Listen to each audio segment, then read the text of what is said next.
Baik, terima kasih Pak Apeng. Saya akan bacakan firman Tuhan dari Bilangan 18 ayat 1 sampai 32. Demikian firman Tuhan. Tuhan berfirman kepada Harun, engkau ini dan anak-anakmu beserta seluruh sukumu haruslah menanggung akibat setiap kesalahan terhadap tempat kudus. Sedang hanya engkau beserta anak-anakmu lah yang harus menanggung akibat setiap kesalahan yang dilakukan dalam jabatanmu sebagai imam. Suruhlah juga saudara-saudaramu, suku Lewi, suku bapa leluhurmu, mendekat bersama-sama dengan engkau, supaya mereka menggabungkan diri kepadamu dan melayani engkau apabila engkau ini beserta anak-anakmu ada di depan kemah hukum. Mereka harus melakukan kewajiban mereka kepadamu dan kewajiban mereka mengenai kemah seluruhnya. Hanya kepada perkakas tempat kudus dan kepada mezbah janganlah mereka mendekat, nanti mereka mati, baik mereka maupun kamu. Mereka harus menggabungkan diri kepadamu dan melakukan kewajiban mereka mengenai kemah pertemuan, sesuai dengan segala pekerjaan pada kemah itu. Tetapi orang awam jangan mendekat kepadamu.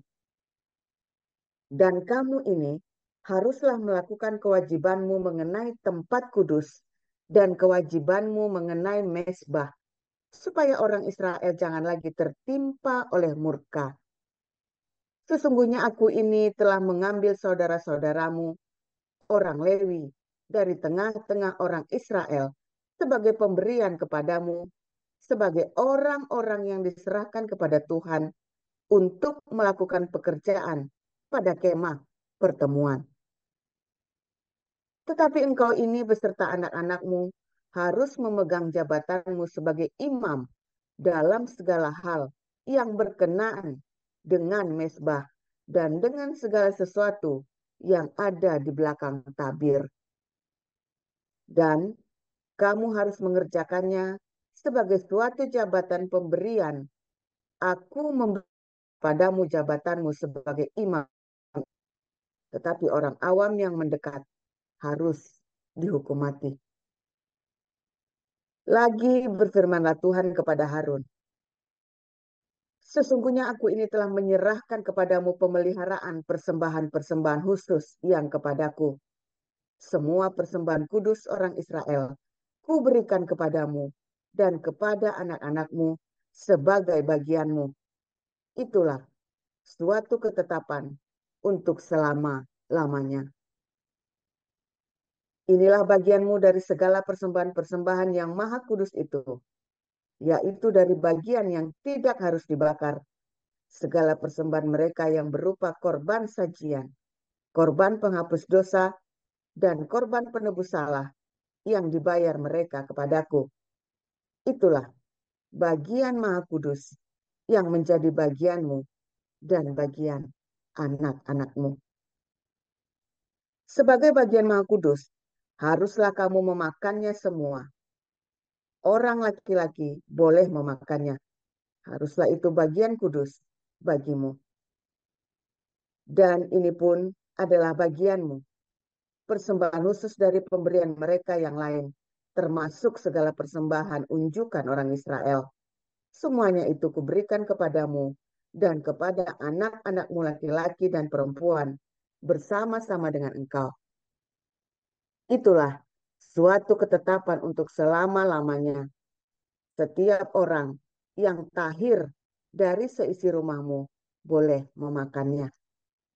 Segala yang terbaik dari minyak dan segala yang terbaik dari anggur dan dari gandum, yakni yang sebagai hasil pertamanya dipersembahkan mereka kepada Tuhan, aku berikan kepadamu. Hulu hasil dari segala yang tumbuh di tanahnya yang dipersembahkan mereka kepada Tuhan adalah juga bagianmu. Setiap orang yang tahir dari seisi rumahmu boleh memakannya. Semua yang dikhususkan bagi Tuhan di antara orang Israel menjadi bagianmu. Semua yang terdahulu lahir dari kandungan, segala yang hidup, yang dipersembahkan mereka kepada Tuhan, baik dari manusia maupun dari binatang, adalah bagianmu. Hanya haruslah kamu menebus anak sulung manusia, juga anak sulung binatang yang najis haruslah kamu tebus.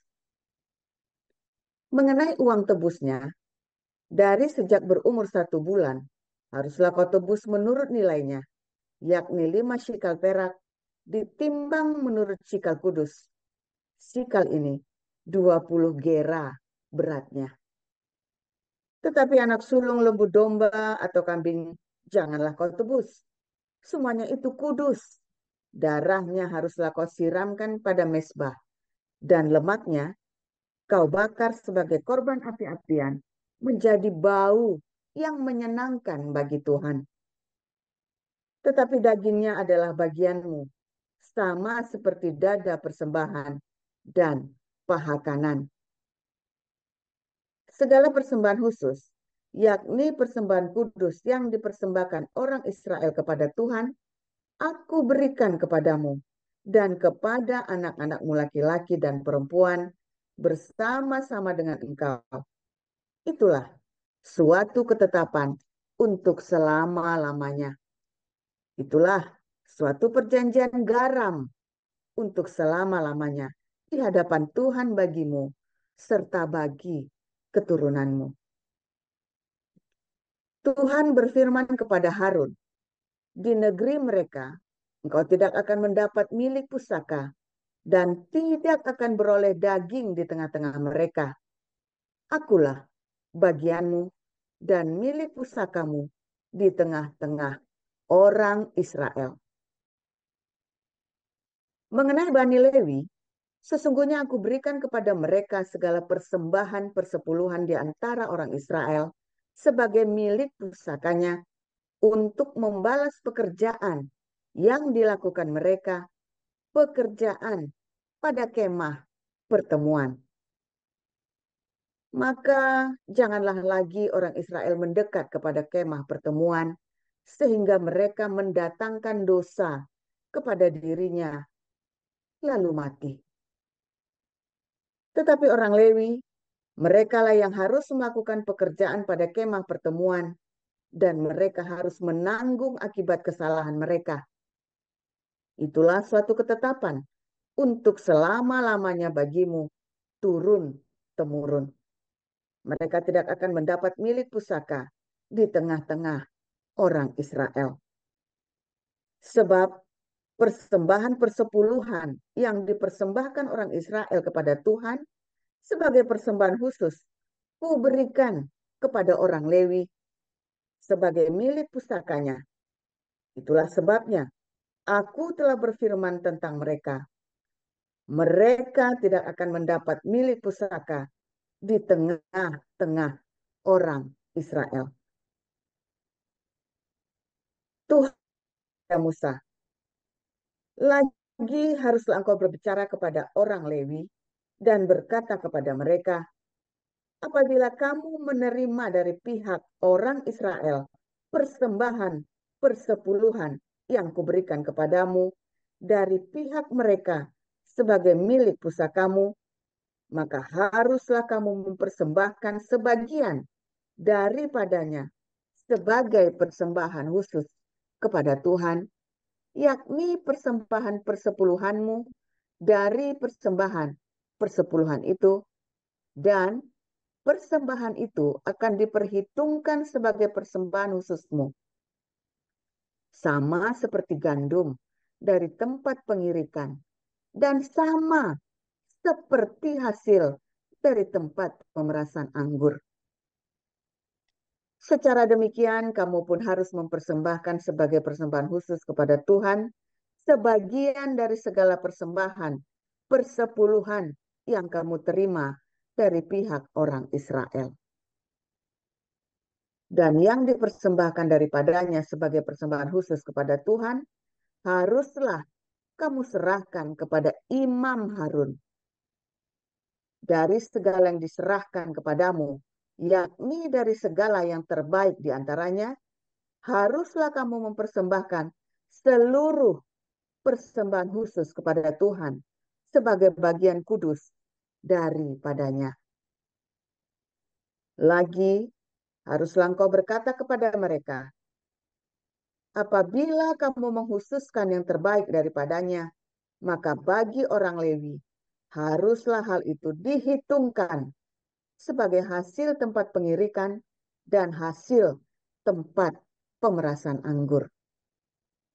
Harus boleh memakannya. Ulang, kamu boleh memakannya di setiap tempat. Kamu dan seisi rumahmu. Sebab upahmu lah itu untuk membalas pekerjaanmu di kemah pertemuan. Dan dalam hal itu, kamu tidak akan mendatangkan dosa kepada dirimu asal kamu menghususkan yang terbaik daripadanya. Demikianlah, kamu tidak akan melanggar kekudusan persembahan-persembahan kudus orang Israel. Dan kamu tidak akan mati. Demikian. Ya, silakan Bu Salma lanjutkan. Saya akan membacakan kebenaran firman Tuhan yang terambil dari 1 Timotius 5 ayat 1 sampai 25. Beginilah pembacaan kebenaran firman Tuhan.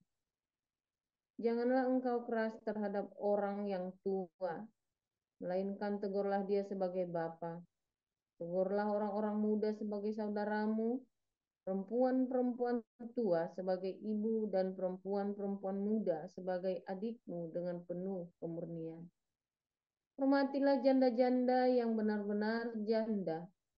Tetapi jikalau seorang janda mempunyai anak atau cucu, hendaknya mereka itu pertama-tama belajar berbakti kepada kaum keluarganya sendiri dan membalas budi orang tua dan nenek mereka, karena itulah yang berkenan kepada Allah. Sedangkan seorang janda yang benar-benar janda, yang ditinggalkan seorang diri, menaruh harapannya kepada Allah dan bertekun dalam permohonan dan doa siang malam. Tetapi seorang janda yang hidup mewah dan berlebih-lebihan, ia sudah mati selagi hidup. Peringatkanlah hal-hal ini juga kepada janda-janda itu, agar mereka hidup dengan tidak bercela. Tetapi jika ada seorang yang tidak memeliharakan sanak saudaranya, apalagi seisi rumahnya, orang itu murtad dan lebih buruk dari orang yang tidak beriman.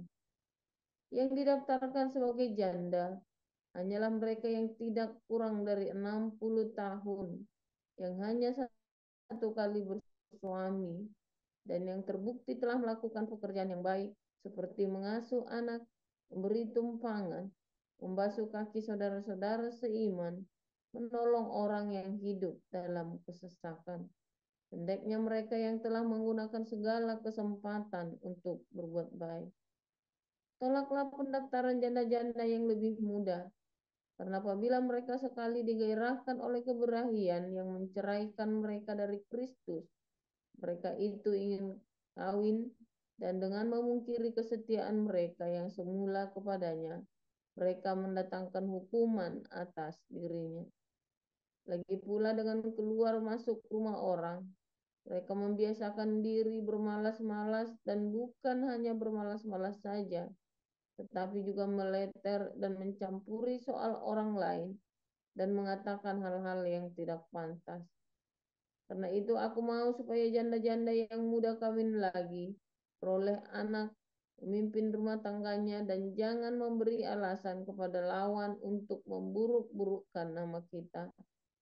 Karena beberapa janda telah tersesat mengikuti iblis. Jika seorang laki-laki atau perempuan yang percaya mempunyai anggota keluarga yang janda, hendaklah ia membantu mereka sehingga mereka jangan menjadi beban bagi jemaat. Dengan demikian, jemaat dapat membantu mereka yang benar-benar janda. Penatua-penatua yang baik, pimpinannya patut dihormati 2 kali lipat, terutama mereka yang dengan jerih payah berkhotbah dan mengajar. Bukankah kitab suci berkata, janganlah engkau memberangus mulut lembu yang sedang mengirik, dan lagi seorang pekerja patut mendapat upahnya. Janganlah engkau menerima tuduhan atas seorang penatua kecuali kalau didukung 2 atau 3 orang saksi. Mereka yang berbuat dosa hendaklah kau tegur di depan semua orang agar yang lain itu pun takut di hadapan Allah dan Kristus Yesus. Dan malaikat-malaikat pilihannya kupesankan dengan sungguh kepadamu. Camkanlah petunjuk ini tanpa prasangka dan bertindaklah dalam segala sesuatu tanpa memihak. Janganlah engkau terburu-buru menumpangkan tangan atas seseorang dan janganlah terbawa-bawa ke dalam dosa orang lain. Jagalah kemurnian dirimu. Janganlah lagi minum air saja, melainkan tambahkanlah anggur sedikit, berhubung pencernaanmu terganggu dan tubuhmu sering lemah. Dosa beberapa orang mencolok, seakan-akan mendahului mereka ke pengadilan. Tapi dosa beberapa orang lain baru menjadi nyata kemudian. Demikian pun perbuatan baik itu segera nyata. Dan kalau tidak demikian, ia tidak dapat terus tinggal tersembunyi. Demikian. Ya, terima kasih untuk para rektor, Ibu Neliana dan Ibu Salma. Kita akan mendengarkan firman Tuhan yang hari ini disampaikan oleh Pastor Paul dengan judul Gaji Orang Lewi. Silakan Pastor Paul. Ya, silakan Pastor Paul.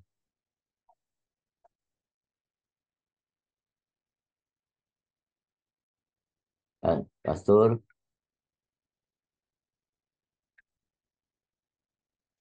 Pastor Paul.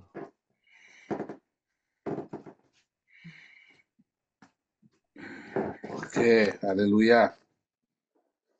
Firman Tuhan selalu baru setiap hari ketika kita menanti-nantikan Tuhan dengan hati yang tulus, hati yang murni, hati yang penuh cinta, saudara ya. Ada banyak sekali hal-hal yang mengecewakan di dunia ini. Sistem pemerintahan, sistem di dalam gereja, dalam komunitas, bahkan keluarga bisa mengecewakan ya. Tetapi hati yang penuh cinta akan melampaui semua itu, ya, membuat kita bisa bertahan dan kita bisa tetap survive, tetap punya pengharapan, kita tetap punya menghasilkan buah-buah, ya, punya dan menghasilkan buah-buah yang baik dalam hidup kita tanpa kita dipengaruhi oleh semua sistem yang korup itu. Ya, bahkan di dalam sistem kita bisa korup loh, dalam komunitas kita pun bisa korup, saudara ya. Karena ada banyak kepentingan, ada banyak sekali hal-hal yang tidak semua orang tulus hatinya. Tidak semua orang lurus motivasinya. Selalu ada ya dari awal berdirinya komunitas ini ya, berbagai macam kepentingan ada di sana ya. Dan satu demi satu tentu saja rontok ya. Orang-orang yang berusaha ngambil uang yayasan, yang berusaha ngerampok.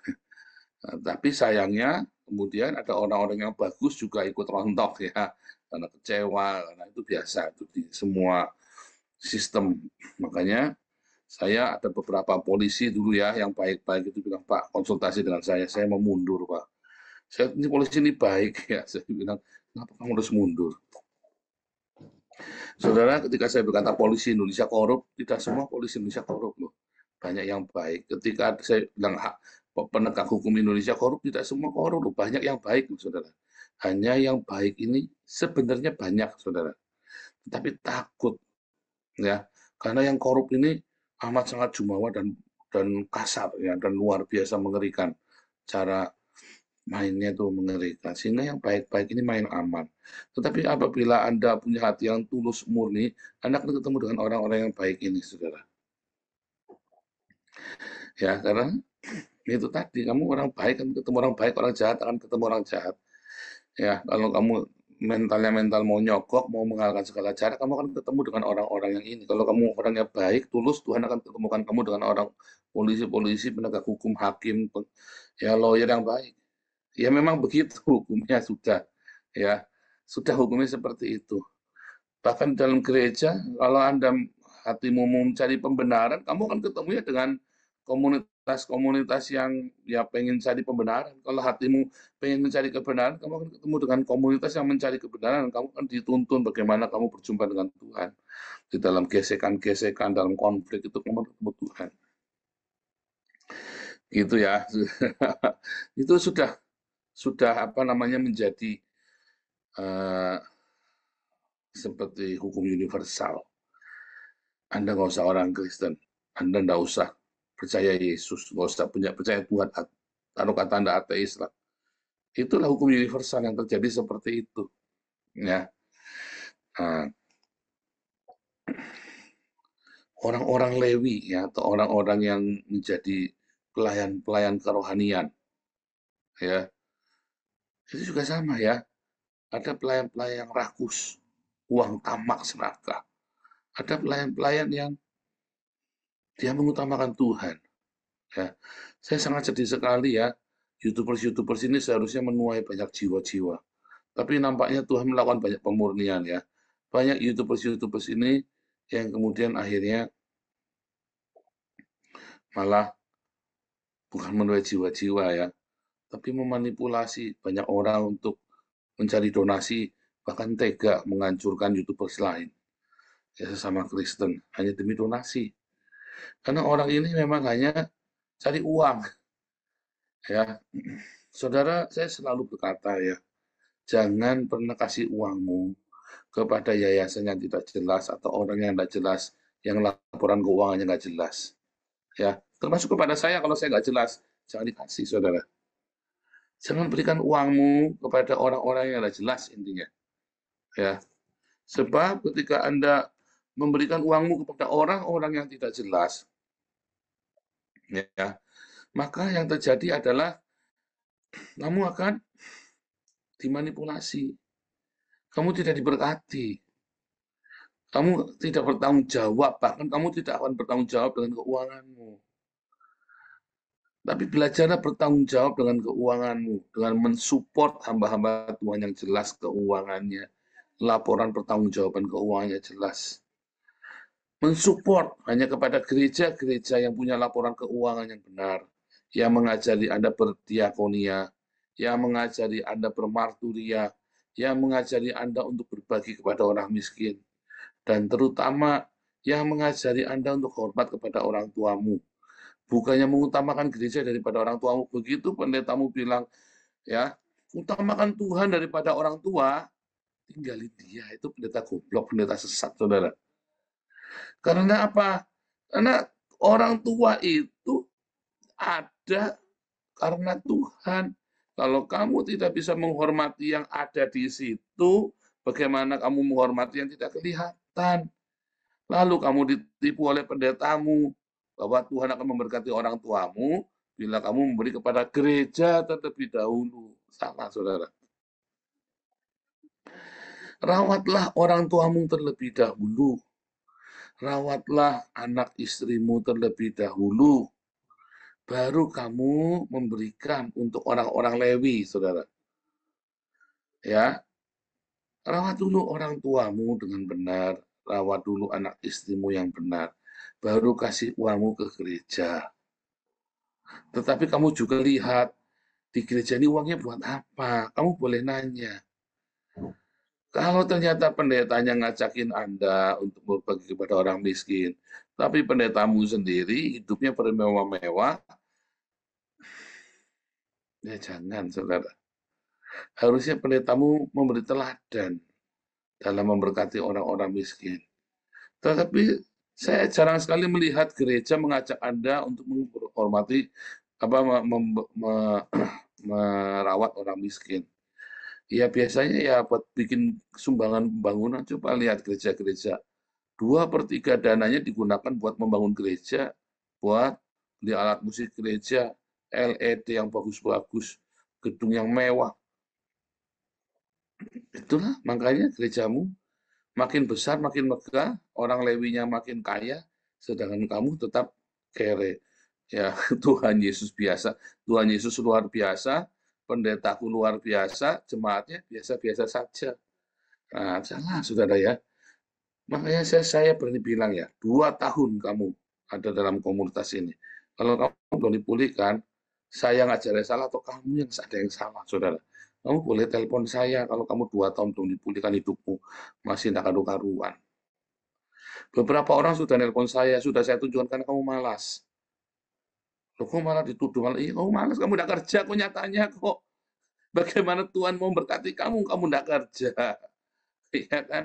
Kamu saja tidak kerja lagi, apa yang mau diberkati Tuhan? Yang diberkati Tuhan kan pekerjaanmu. Jadi kalau kamu 2 tahun ada di dalam komunitas ini, kamu masih satu bangun, ya karena kamu tidak bekerja. Tapi kalau kamu kerja yang konsisten, tidak mungkin 2 tahun kamu ada di sini, kamu tidak dipulihkan. Tetapi tentu saja, kalau kamu belum dipulihkan, saya akan teliti satu-satu. Karena pengajaran saya itu selalu ada polanya, berpola, sehingga saya tahu kamu sudah lakukan ini belum, kamu sudah kerja, terutama bekerja. Gimana dalam bekerja? Kamu punya cinta nggak waktu bekerja? Pekerja yang punya cinta itu ada kredibilitas, ada integritas, ada kapabilitas. Oh, ternyata dia sudah kerja. Jadi apa? Jadi tukang ojek. Nggak apa-apa, saudara. Itu sebuah pekerjaan. Sebetulnya kalau kamu bekerja sebagai tukang ojek atau kamu nge-Grab, dalam 2 tahun seharusnya kamu sudah nganak, saudara. Sudah punya motor lagi atau mobil lagi. Kenapa? Tuhan akan berkati kamu. Pak, sepi Pak ngeluh ini, berarti ada yang salah. Kalau kamu sepi, enggak. Terus saya tanya, ternyata dia ngojek sehari cuma 1 jam, 2 jam pulang. Ya, waduh, gimana? Kamu kerja itu sehari harus 8 jam. Kalau kamu miskin, jangan pernah kerja kurang dari 8 jam, saudara. Kalau kamu duitnya banyak, ya kerja 6 jam, enggak apa-apa. Jangan kurang dari 6 jam juga. Ibu mantu itu ya diberkati Tuhan luar biasa, tiap hari ngebon loh, saudara ya. Saya dengar ceritanya dia ngasih makan kambing, ngasih makan lele, apa segala macam. Pernah satu komunitas kita pasrahin ikan lele, hilang kabeh, saudara. Lelenya bablas, sembuh kemana. Nah itu repot, saudara. Padahal kita udah pasrahin supaya dia bekerja, kita nggak dikerjain. Ya, males. Ya, saya kadang-kadang nggak ngerti cara berpikirnya orang-orang ini ya. Beberapa orang saya tawari pekerjaan.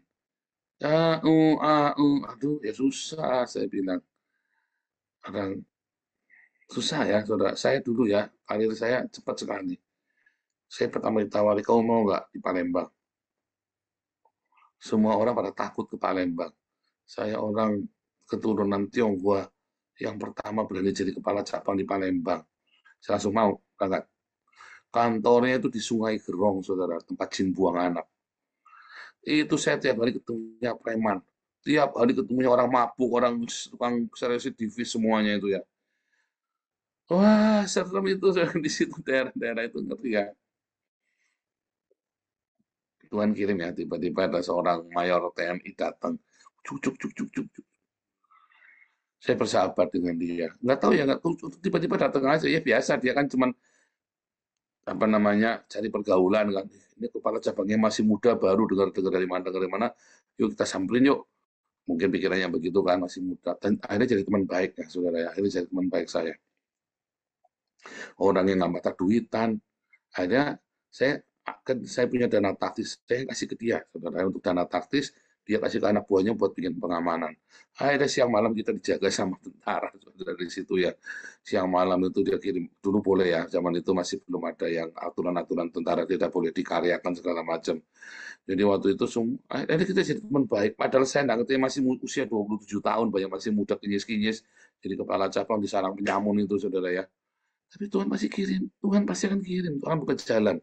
Kalau kamu mau, jangan nawar-nawar, saudara ya. Kalau ada pekerjaan itu jangan nawar-nawar, ya. Kalau kamu kere, kalau kamu miskin, kalau ada kerjaan itu jangan aduh, udah selesai kamu sudah. Kalau kamu miskin, tidak punya uang, ya, kerjakan apa saja yang selama pekerjaan itu tidak melanggar hukum. Kerjakan, ya. Tetapi kalau kamu udah banyak uang, ada banyak pilihan, kamu milih. Tapi kalau kamu masih awal-awal, jangan banyak milih. Kalau kamu milih-milih, ya sudah, susah. Karena saat itu kamu sedang diuji. Saya berapa kali nawari kerjaan ke orang, ya udah kasih kasih ke orang. Lamaan urusannya, ya. Banyak orang kehilangan kesempatan itu karena dia pilih-pilih, nggak karu-karuan, ya. Dia pikir dia itu siapa begitu loh. Belajarlah dari saya nggak pernah pilih-pilih kerjaan. Ada pertama kali saya kerjain dulu, saudara. Saya pernah jadi supir, ya. Saya pernah kerja di pabrik kayu, jadi mandornya di situ. Itu capek sekali itu ya. Karena itu kudu bersihin tiap hari Sabtu itu, tiap hari Minggu. Ya pulang gereja saya kudu bersihin apa? Stempel mesin gede ya saya buka satu-satu. Saya harus periksain mesinnya satu-satu semuanya. Wah, itu mesinnya gede banget ya. Capek itu, saudara. Itu saya pekerjaan yang paling capek selama saya pernah kerja itu ya. Itu kerja yang paling capek. Saya kerjain, saudara ya.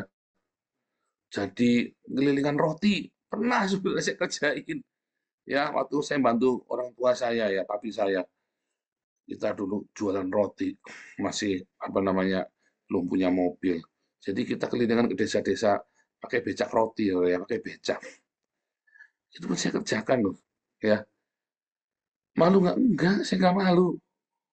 Kalau Anda malu ya berarti memang balungmu balung kere, saudara. Kalau Anda bekerja malu, padahal kerjaan itu tidak melanggar hukum, ya saya jamin balungmu balung kere. Tak jamin, saudara. Balungmu balung kere. Ya tidak akan berhasil kamu. Ya, di komunitas kita ini banyak pembantu rumah tangga, duitnya banyak tapi saudara ya. Jangan tanya nggak punya duit, saudara ya. Di komunitas kita ini banyak pembantu rumah tangga yang gajinya lebih gede daripada gaji manajer di Jakarta. Serius, saudara. Kenapa mereka nggak malu? Ya kan? Ya tentu saja mereka jadi pembantu rumah tangga di luar negeri. Tentu saja gajinya gede. Ya, tetapi mereka nggak malu jadi pembantu rumah. Dan di Eropa ini, Belanda ini, saya pernah jadi tukang kebun. Ya, saya pernah jadi tukang kebun. Saya ini pendeta, nggak pernah minta satupun uang dari kalian. Nggak pernah saya minta uang kalian. Nggak pernah. Dan saya malah ngajarin. Kalau kamu belum cukup untuk keluargamu, nggak usahlah sok-sokan ngasih saya. Malah bisa-bisa saya ngasih kamu. Ya kan? Malah bisa-bisa saya ngasih kamu. Bukan sombong. Ini saya kasih tahu realita. 1 tahun pertama di Jerman, saya jadi tukang kebun di sebuah resort. Ya, karena kerjaan yang paling gampang apa ya udah, apa kamu ada kerjaan apa yang nggak ada orang yang saya kerjain, potong rumput, potong pohon, sampai IT yang internetnya jaringan itu saya yang CCTV-nya semuanya saya yang setting, ya semua saya setting semua, jadi tukang kebun, jadi tukang IT semuanya itu di resort itu ya. 1 tahun saya, saudara. Dulu KC mau saya ajak ke Jerman, terus ditanya kerjanya apa di sana, tukang kebun. Langsung mundur dia. Nah itu akhirnya ketangkap polisi, kena 10 tahun. Coba dia berangkat ke Jerman sekarang. Wah, udah punya mobil, udah punya mobil bagus di sini. Ya kan? Coba dia nurut sama saya. Padahal saya sudah nawarin. Ya Pak Tobing sudah nawarin. Yang terakhir malah kita sudah mau ambil bawah ya. Jangan pilih-pilih kerjaan. Akhirnya kamu kedongsok nanti. Ya, akhirnya kedongsok. Orang Lewi, ya kerjanya dari orang Lewi. Saya menghargai orang-orang Lewi atau hamba-hamba Tuhan ya yang bekerja lain sekuler. Tapi memang sejak 2014 Tuhan melarang saya kerja sekuler. Ya. Jadi saya kerja dengan mengajar. Nah, karena saya kerja dengan mengajar, ijazah Indonesia. Saya nggak mau saya sekolah lagi di Haifa. Ya, supaya saya punya ijazah luar negeri, supaya pengajaran saya diakui berkualitas, dokter saya berkualitas. Belajar itu namanya integritas dan kapabilitas saya. Juga di dalam hal keuangan, dalam kredibilitas, saya pasrahkan. Kemarin kita meeting bendahara di Belanda, ya. Nanti tanggal 14, tanggal 14-15, rencananya saya ketemu Pak Stephen di Paris. Ada kredibilitas. Coba bayangin, ya. Tetapi ada orang yang baru dipasrahin freezer aja, udah digade, kucluk. Dari situ saja kita tahu kualitas orang ini, ya.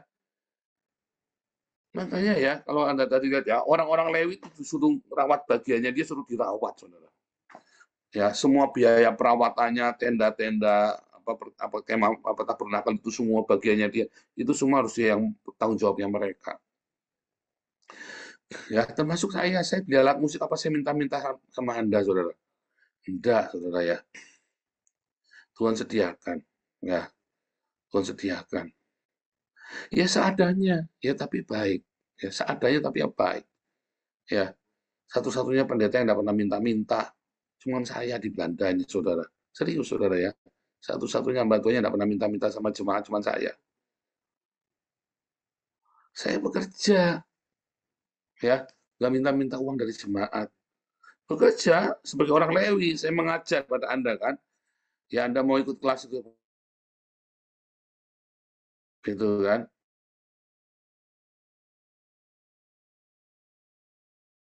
Tetapi orang-orang saya pilih ya, karena saya paling marah kalau orang sudah tidak bayar terus nggak selesai kelasnya. Saya paling jaga, saudara ya. Bayar terserah sukarela. Sekarang saya tetap kali, saudara. Ya, saudara ya. Jadi kalau kamu tidak kerja ya jangan makan. Jadi kalau kamu telepon saya, nanti saya kasih tahu salahmu di mana. Ngeyel. Saya lagi kasih tahu kamu salahmu di sini. Kalau kamu bereskan ini, kamu pasti berhasil. Masalah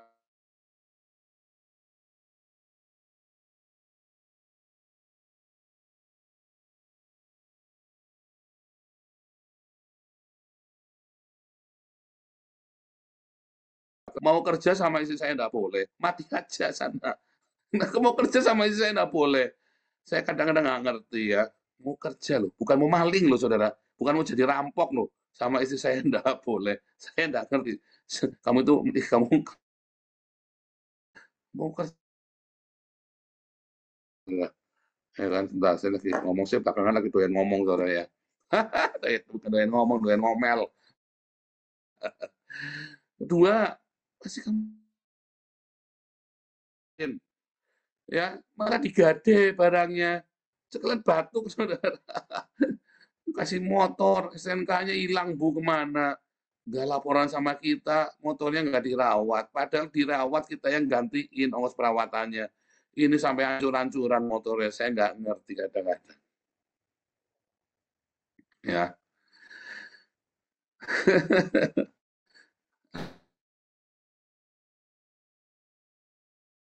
Kamu waktu bekerja, kamu udah dipasrahin, kamu nggak jaga, hati-hati.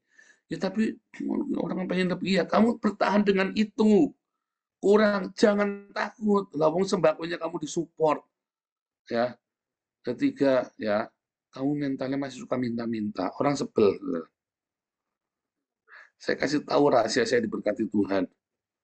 Ya, kalau kamu orang yang suka berdonasi, kamu akan dikelilingi oleh orang-orang yang suka berdonasi. Mengapa donasi di tempat kita itu melimpah? Karena saya senang berdonasi. Sehingga yang kumpul sama saya, ya donasi-donasi kakap yang lebih kakap dari saya. Karena saya suka berdonasi, saya sendiri suka memberi. Saya tidak suka meminta-minta. Dan orang-orang yang saling berdonasi ini senang sekali untuk memberikan donasinya kepada sesamanya. Entah mengapa ya begitu, itu hukum. Ya, ini yang saya sering kasih contoh ini Pulusi nih, jalan-jalan keliling dunia. Mengapa bisa jalan-jalan keliling dunia nih Pulusi ini? Karena dia punya integritas. Ya disayang sama bosnya. Bosnya pergi kemana ya pasti diajak. Coba kalau Pulusi malingan jalukan. Wah, ngelunjak. Nggak bakal dipakai sama atasannya, saudara. Ngelunjak, hukum mana ngelunjak. Enak bosnya. Tapi karena dia rendah hati, dia terima apa adanya, udah nurut. Bosnya sayang, malah dikasih lebih. Mana ada perjanjian kerja. Khusus nanti dapat plesir setahun sekali ke Inggris, ke Australia, itu udah keliling dunia nih Pulusi ini, saudara. Ya maaf ini pembantu rumah tangga, saudara, tapi udah keliling dunia ini, Ibu Lucy ini, saudara. Disayang sama bosnya. Kenapa? Karena mencukupkan diri. Ya, nggak suka minta-minta. Saya yakin kalau Anda kerja sebagai pembantu, gajimu pas gitu. Kamu nggak suka minta-minta, nggak suka nyatut, nggak suka kamu jujur. Pasti bosmu akan kasih lebih, saudara. Entah mengapa. Pelit, Pak. Enggak. Percaya saya. Jadinya pelit karena kamunya suka minta-minta. Makanya dia makin kenceng. Coba kalau kamu tidak minta-minta, kamu semua kembalikan tepat semua ya. Dia uji kamu, diuji kamu, jangan terkecoh. Kamu pokoknya lurus, lempeng, jujur. Sak pelit-pelitnya bos kamu daripada kehilangan kamu. Ya, dan tapi juga jangan suka nantang. Sak jujur-jujurnya kamu kalau suka membangkang, bos tidak suka, saudara. Bos kamu lebih suka maling daripada suka orang yang suka membangkang. Percaya saya, ya. Daripada kamu maling, daripada kamu yang suka membangkang, kamu jujur tapi suka membangkang. Mendingan dia cari maling yang nurut sama dia. Itu rahasianya. Nah, kamu sudah suka membangkang, nggak jujur, mati saja, saudara. Mati saja. Kamu rasial, balung kere, saudara.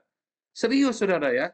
Saya ngomong ini realita di tempat kerja, rahasia kesuksesan saya bekerja. Kalau kamu sudah kere, suka membangkang, dan maling, nggak jujur, ya mati saja, saudara ya. Balung ireng kamu. Sampai kemana-mana kamu akan sial. Kamu udah jujur, rendah hati. Kemarin sudah saya ajarin apa bedanya rendah hati dengan cari muka. Kalau rendah hati, ketika kamu diinjak sama atasanmu, kamu nggak nginjak yang di bawah kamu. Kalau orang yang menjilat, cari muka, kamu diinjak atasanmu, kamu jilat-jilat, mantap dia seneng-seneng, tapi kamu di bawah kamu injak, saudara, kamu tindas. Itu namanya kamu menjilat cari muka. Ya. Jadi harus rendah hati. Ya, selain jujur, kamu harus rendah hati. Karena ya keberhasilanmu dalam bekerja itu ada 3. 1, kamu jaga hidupmu, jangan cabul. Karena percabulan, ketidakkudusan, kenajisan itu yang membuat kamu sial. Kedua, kamu harus jujur. Ketiga, kamu harus rendah hati. Ya. Keempat, kamu harus rajin bekerja, jangan males. Tak jamin kamu sukses, saudara. Orang Lewi hamba Tuhan juga sama. Hamba Tuhan yang tidur terus. Dulu saya jadi full timer. Ya, saya full timer yang paling rajin. Jam 4 pagi kita doa pagi. Di Salatiga loh, dibayangin loh. Salatiga loh, jam 4 pagi loh. Dingin kayak apa tuh? Kayak es, kayak di Eropa sini jam 4 pagi. Saya doa pagi. Terus selesai jam 5:30 biasanya. Biasanya saya tidur ya, langsung tidur lagi sampai jam 8. Jam 9 kita ngantor, saudara, sampai jam 3 sore. Di kantor saya biasanya bikin sesuatu. Saya supaya saya jangan nganggur ya, pagi belum ada kerjaan semua, saya biasanya langsung main musik, latihan musik di gereja. Saya latihan musik yang buat hari Rabu sama buat hari Minggu. Saya latihan. Kita kalau di Betani kan ada pakemnya kan, musiknya harus begitu. Ya, intronya semuanya harus begitu, saya latihan. Kadang-kadang saya ngelesin jemaat ya yang mau jadi tim musik, saya training dulu. Terus yang dikit nanti saya dulu belum ada petugas administrasi yang bagus ya. Saya ngurusin administrasi gereja. Semua saya kerjain. Jadi semua administrasi gereja saya tahu semua. Saya kerjain.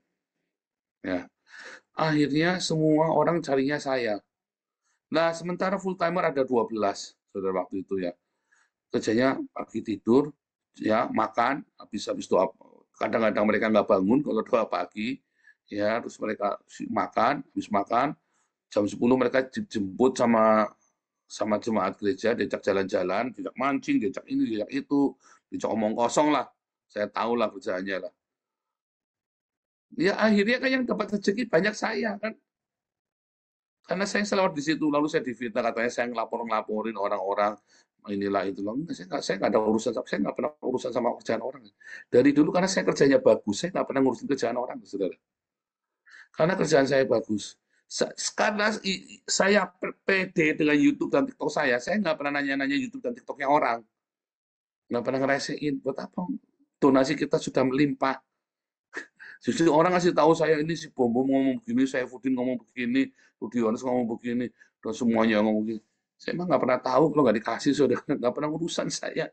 Karena saya pede. Orang kalau confidence dengan pekerjaannya, dia tahu kerjanya bagus, dia nggak pernah ngurusin orang lain.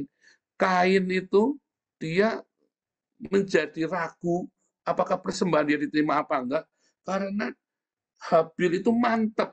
Jika Kain bingung kenapa dia mantap sekali, sedang saya nggak mantap. Ya karena dia asal-asalan. Sedangkan Habil itu dengan kesungguhan hati memberikan yang terbaik. Sementara Kain makanya rese, kepo dia. Kalau rumah tanggamu bagus, kamu tidak akan kepo dengan rumah tangga orang lain. Kalau pelayananmu bagus, kamu tidak akan kepo dengan pelayanan orang lain. Itu soal itu prinsip. Kalau kerjaanmu bagus, kamu tidak akan kepo dengan kerjaan orang lain. Tapi karena kamunya asal-asalan, ya kamu jadi kepo orang lain bagaimana ya? Itu saudara, itu rahasianya ya. Rajin, jujur, tapi juga rendah hati dan jaga kekudusan supaya jangan sial. Pasti kamu sukses, saudara. Tapi kalau kamu sudah nggak rajin, males, kamu nggak jujur, suka membangkang, mati saja, saudara. Berarti kamu mungkin nggak pantas jadi manusia. Serius, saudara ya. Serius. Akhirnya kamu kan cuma minta-minta bikin susah orang. Nanti kalau kamu nggak dikasih, kamu berontak. Ya, kamu nantang, kamu maki-maki saya. Katanya bullshit, trash talk. Saya nggak ngerti cara berpikir kalian. Ya, dikasih freezer 3D, dikasih motor, STNK-nya hilang, nggak lapor sama kita, nggak ditebus. Karena saya nggak ngerti cara berpikir orang-orang model seperti ini ya. Saya nggak ngerti, ya. Nggak tobat juga. Itu tadi ya, balung ireng, saudara ya. Balung ireng itu sebenarnya hanya masalah itu saja 4 hal tadi. Balung kere itu loh. Hanya masalah itu saja. Kalau kamu rajin, kamu jujur, kamu rendah hati, kamu jaga hidup dalam kekudusan, tak jamin kamu sukses. Tidak mungkin meleset, saudara. Tidak mungkin meleset. Saya banyak promosikan anak buah saya dari office boy sampai jadi sales manager. Ya, dari gaji cuma 1.200.000 bisa sampai jadi 1 juta, bisa sampai jadi 6 juta, 7 juta, saudara ya. Zaman dulu ya, zaman 15-20 tahun yang lalu tuh. Saya bisa promosikan seperti itu loh, saudara. Karena saya banyak mendidik orang. Tapi kalau kamu dikasih tahu nggak mau, karepmu, saudara. Dulu nggak kenal, hari ini nggak kenal, besok nggak kenal juga nggak rugi. Tapi kalau kamu nurut, diajarin, dibentuk di sini, diproses, kamu sukses, kamu nggak perlu setoran sama saya bahagia ketika kamu sukses. Ya, Tuhan Yesus memberkati.